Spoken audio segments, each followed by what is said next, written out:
세월호 참사는 말 그대로 총체적 부실이 낳은 인재였던 것으로 감사원 감사 결과 확인됐습니다. 네, 사고 원인부터 구조, 대응까지 어느 것 하나 제 역할을 하지 못하면서 안타까운 희생을 키웠습니다. 정호윤 기자입니다. 세월호 참사의 원인 규명을 위해 지난 5월부터 현장 감사를 벌여온 감사원이 이번 참사가 인재였음을 재확인했습니다. 사고 원인은 물론 구조 작업과 정부 대응까지 모든 과정에서 업무 태만과 관리 부실이 집약돼 있었다는 겁니다. 세월호가 정원과 화물 적재 중량을 부당하게 늘려도 눈을 감았고 보건성 검사도 출항 전 안전 검사도 모두 부실투성이었습니다. 사고 후 이어진 허둥지둥 대응은 대형 참사를 초래했습니다.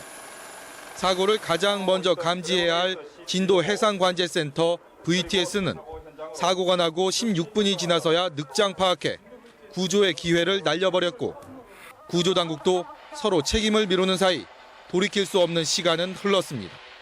해경의 미숙한 초동 대응은 평상시 여객선 침몰과 같은 비상 상황에 대비한 수색 구조 훈련 등을 게을리한 안전 불감증에서 비롯된 것입니다.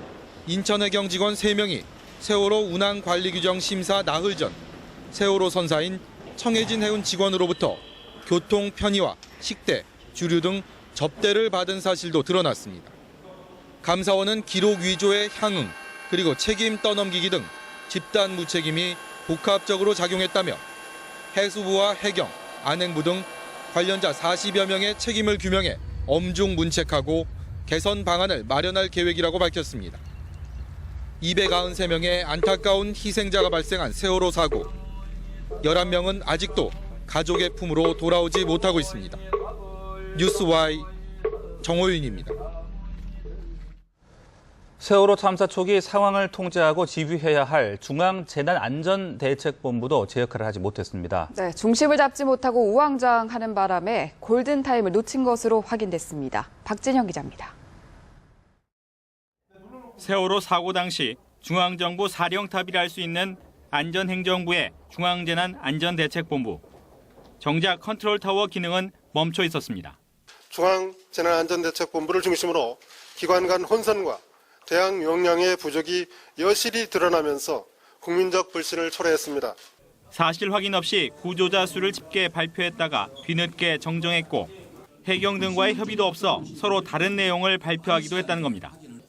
감사원은 중앙재난안전대책본부가 사고 수습보다 1시간 간격의 언론 브리핑에 집중했다고 지적했습니다. 학생 전원 구조, 선체 진입 성공 등 검증되지 않은 언론 보도를 교육청 등 정부기관에서 확인 없이 인용하여 공식 입장으로 확대 재생산함으로써 국민들의 불신을 가중시키기도 하였습니다.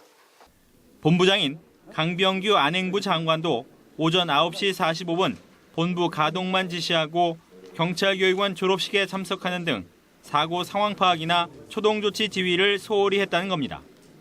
인력 배치, 매뉴얼, 교육훈련 등 재난 대비 태세도 미흡했습니다. 중대본 구성 운영을 위한 조직 및 운영 매뉴얼 정비 등 국가재난대응 총괄부처로서의 기본적인 임무를 소홀히 했던 점도 이번 감사를 통해서 확인되었습니다. 지난 8월 재난대응 컨트롤타워 기능 강화를 위해 재난기본법이 개정됐는데도 부처 간 이견으로 업무 수행에 필수적인 조직이나 인력이 이관되지 않았다고 감사원은 밝혔습니다. 해수부도 올해 2월까지 해상 선박사고 표준 매뉴얼을 작성하라는 장관의 지시를 받고도 이행하지 않았던 것으로 조사됐습니다. 뉴스와이 박진영입니다.